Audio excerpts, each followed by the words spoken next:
print, email, Facebook, Twitter. More. Western Sydney bid for 2026 Commonwealth Games would fast-track infrastructure and housing. Foley says Western Sydney should make a bid to host the 2026 Commonwealth Games because it would fast-track critical transport infrastructure and affordable housing in the region. New South Wales opposition leader Luke Foley says his comments come as the chief executive of the Australian Commonwealth Games Association, Craig Phillips, wrote last week to the states seeking expressions of interest to host the 2026 or 2030 Games. Mr. Foley said a successful bid by Western Sydney to host the sporting competition would offer a pressing deadline for the delivery of transport infrastructure and new affordable housing in the region. Western Sydney was uniquely placed and could afford to host the Games because the region already had the sporting facilities from the Sydney 2000 Olympics, he said. Mr. Foley agreed that transport and housing infrastructure should be built, regardless of a successful Commonwealth Games bid.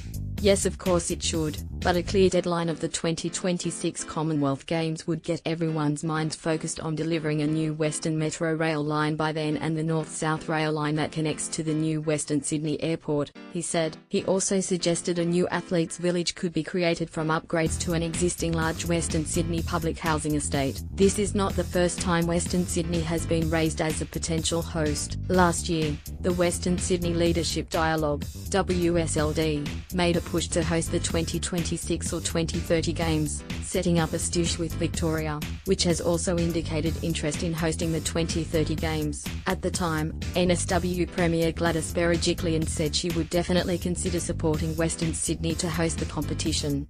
However, Mr. Foley said she and Sports Minister Stuart Ayres had done nothing since to further the plan. I think an Australian city will definitely host the Commonwealth Games in 2026 or 2030, so I'm saying let's make it Western Sydney, he said. We shouldn't leave it to Perth or Adelaide to jump in and